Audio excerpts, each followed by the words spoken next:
खुदाया त बड़ा होती ईद कर जानीस। ईद जो ॾींहुं मेरा कपड़ा पातू वेठो वो तो भाऊ ईद कर सब दोस्त तोरे मेड़ थी आया हूँ। एहसान अली उमरानी ऐं मौलाई अज़ीज़ उमरानी मेवा खान बड़ो सरदार खोसोस ना अदा मां ईद को न कंदम यार मुखां परे आ पंहिंजे प्यारनि खां सिवा कहिड़ियूं ईदूं। ज़िद के छॾे मुंहिंजा भाउ उथी हली ईद मला हो इहे मेरा वेस तूला।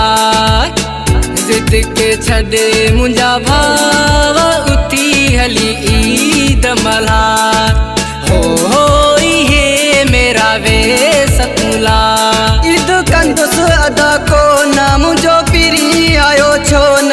ईद कंदुसि अदा को ना मुंहिंजो पीरी आयो छो न।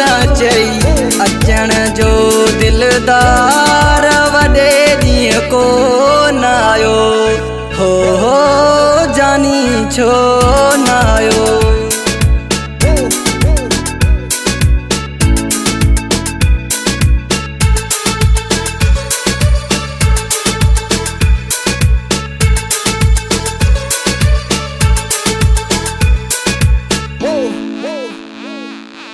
वायदा कया हा मूंसां जानी ईद ते तो ॾे ईंदम।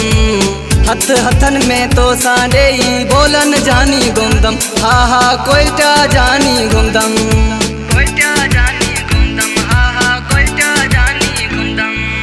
वायदा कया हा मूंसां जानी ईद ते तो ॾे ईंदम।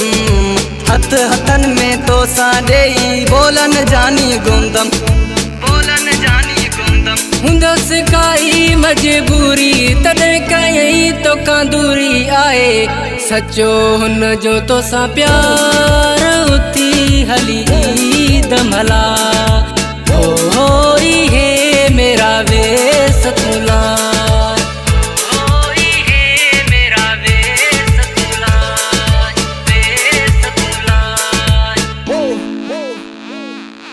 हिक जड़ा मुँह वगा सिबाए रस्ता हुन लाइ सजाया ईंदो मूंडे दिल भर इहो सबके पियो तो ॿुधायां। हा हा सबके पियो तो ॿुधायां।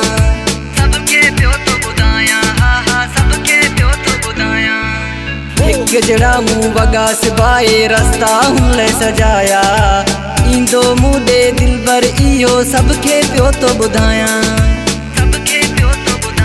मोला कंदो ईंद यार अची करे ही सिंगार एडो चाल आहीं परेशान उथी हली ईद मला हो इहे मेरा वेस तूला।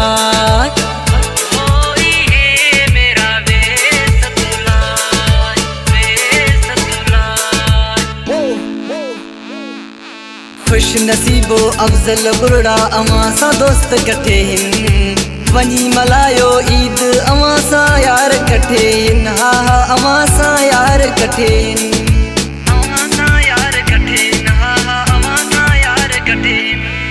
खुश नसीबो अफजल बुरड़ा अवां सां दोस्त कठे हिन वञी मल्हायो ईद अवां सां यार कठे हिन।